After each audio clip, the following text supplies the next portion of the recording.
Ada satu ilusi yang diam-diam menguasai kehidupan manusia modern. Keyakinan bahwa hidup akan terasa cukup ketika sesuatu yang lain akhirnya dimiliki. Ketika penghasilan meningkat, ketika rumah lebih besar, ketika kehidupan tampak lebih berhasil dibandingkan orang lain. Sejak kecil, banyak orang dibesarkan dengan gagasan yang sama, bahwa kelimpahan adalah sesuatu yang berada di depan, bukan sesuatu yang sudah ada sekarang. Seolah-olah hidup adalah sebuah garis lurus yang terus bergerak menuju titik cukup yang selalu bergeser. Masalahnya, titik itu hampir tidak pernah benar-benar tiba. Semakin banyak yang dimiliki, semakin banyak pula yang terlihat kurang. Ironisnya, di tengah kemajuan yang luar biasa dalam teknologi, ekonomi, dan akses informasi, rasa kekurangan justru menjadi pengalaman yang semakin umum.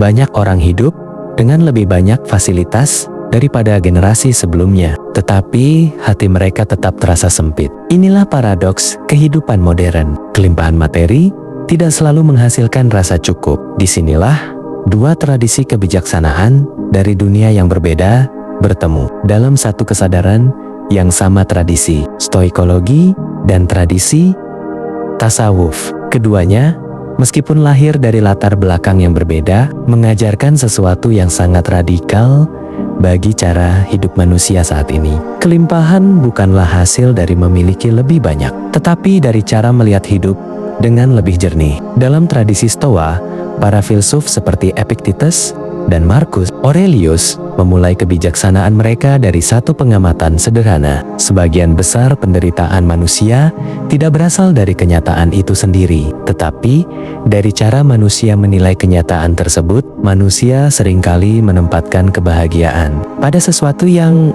berada di luar kendalinya: kekayaan, status sosial, pengakuan orang lain, nasib yang selalu berjalan sesuai keinginan. Namun, dunia tidak pernah menjanjikan kendali penuh atas hal-hal tersebut. Kehidupan selalu bergerak dengan ketidakpastian, kadang memberi, kadang mengambil, kadang membuka jalan, kadang menutup pintu. Ketika kebahagiaan bergantung pada sesuatu yang tidak dapat dikendalikan, maka hidup menjadi rapuh. Stoikologi mengajarkan sebuah disiplin batin yang sangat sederhana namun mendalam, membedakan dengan jelas antara apa yang berada dalam kendali manusia dan apa yang tidak. Yang berada dalam kendali manusia adalah sikap, pilihan, dan cara memaknai peristiwa. Yang tidak berada dalam kendali adalah hampir semua hal lain. Disinilah kebebasan sejati dimulai. Ketika manusia berhenti menggantungkan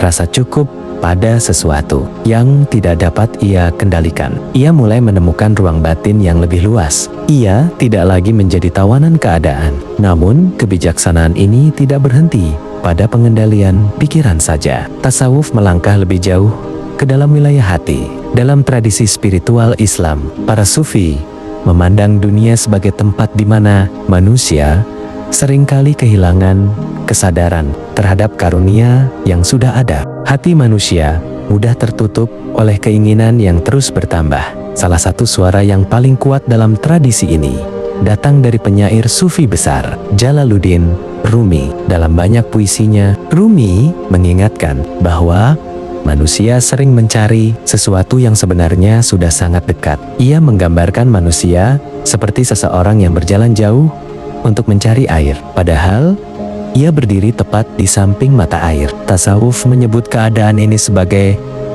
kelalaian hati. Ketika hati sibuk mengejar apa yang belum dimiliki, ia kehilangan kemampuan untuk merasakan apa yang sudah ada. Disinilah konsep kanah muncul, sebuah kata yang sering diterjemahkan sebagai rasa cukup. Namun, kanah bukanlah sikap pasif atau menyerah terhadap kehidupan. Ia bukan tentang menolak usaha, bukan pula tentang menghindari kemajuan. Kanah adalah keadaan batin di mana keinginan tidak lagi menjadi penguasa hati. Manusia tetap bekerja, tetap berusaha, tetap bertumbuh, tetapi hatinya tidak lagi bergantung pada hasil. Dalam keadaan seperti ini, hidup mulai terasa berbeda. Kesederhanaan tidak lagi terlihat sebagai kekurangan. Ia berubah menjadi ruang yang luas untuk merasakan keberlimpahan yang sering terlewatkan. Jika diperhatikan dengan jujur, sebagian besar kehidupan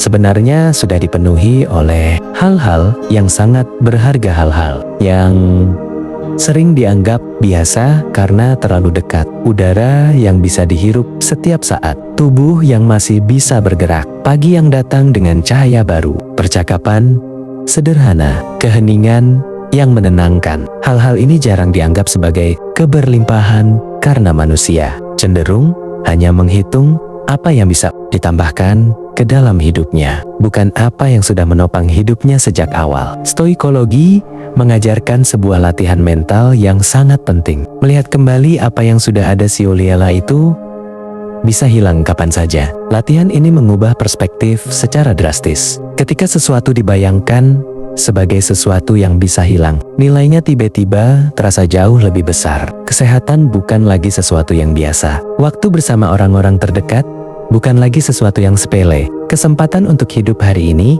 bukan lagi sesuatu yang otomatis. Latihan seperti ini membuat manusia kembali menyadari bahwa kehidupan sehari-hari sebenarnya dipenuhi oleh anugerah yang sering tidak dihitung. Tasawuf memiliki latihan yang serupa, tetapi berakar pada kesadaran spiritual yang lebih dalam.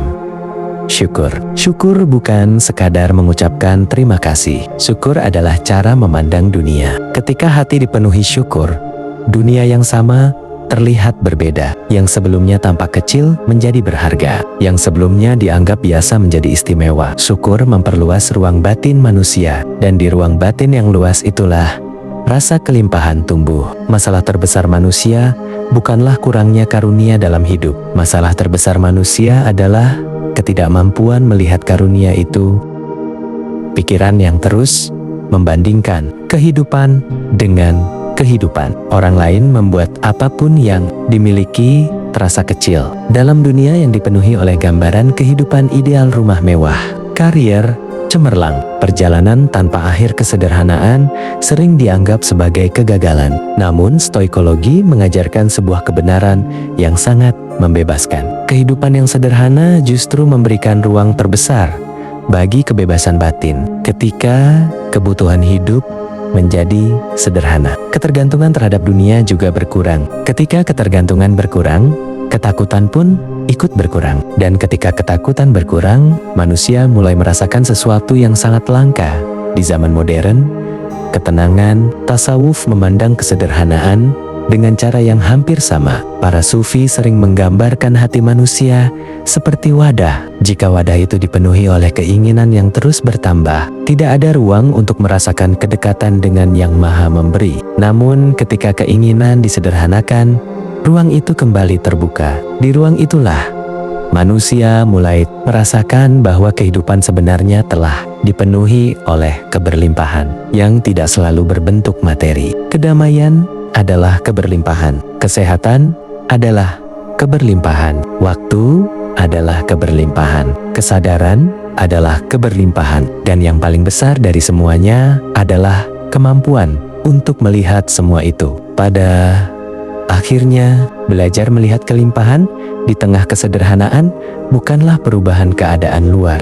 Ia adalah perubahan cara pandang. Dunia mungkin tetap sama, kesibukan mungkin tetap ada, tantangan hidup mungkin tetap datang. Namun, cara hati memandang semuanya berubah. Stoikologi memberikan kerangka berpikir yang kuat, fokus pada apa yang bisa dikendalikan, dan lepaskan ketergantungan pada yang tidak bisa. Tasawuf memberikan kedalaman spiritual, membersihkan hati dari keserakahan, dan menumbuhkan syukur yang hidup. Ketika pikiran menjadi jernih dan hati menjadi lapang, manusia mulai melihat sesuatu yang sebelumnya tersembunyi, bahwa hidup tidak selalu kekurangan. Seringkali yang kurang hanyalah kesadaran. Jika hari ini kehidupan terasa sempit, mungkin bukan karena dunia terlalu sedikit memberi, mungkin karena mata terlalu lama dilatih untuk melihat apa yang belum dimiliki. Cobalah berhenti sejenak, lihat kembali kehidupan dengan cara yang berbeda. Perhatikan hal-hal yang selama ini berjalan diam-diam menopang hidup. Napas yang terus datang, waktu yang terus bergerak, kesempatan untuk memulai lagi setiap pagi. Di sanalah keberlimpahan sering bersembunyi, tidak selalu besar, tidak selalu mencolok, namun selalu hadir. Dan ketika mata akhirnya belajar melihatnya, kesederhanaan tidak lagi terasa seperti kekurangan. Ia berubah menjadi ruang yang tenang, di mana kehidupan bisa dirasakan sepenuhnya. Karena pada akhirnya, kelimpahan bukanlah tentang memiliki lebih banyak dari dunia. Kelimpahan adalah tentang menyadari bahwa kehidupan dalam segala kesederhanaannya sudah jauh lebih penuh daripada yang selama ini kita kira. Jika kesadaran itu mulai tumbuh hari ini, maka mungkin inilah langkah pertama menuju kehidupan yang lebih lapang. Sebuah kehidupan di mana rasa cukup tidak lagi menunggu masa depan, tetapi lahir dari cara baru melihat hari ini.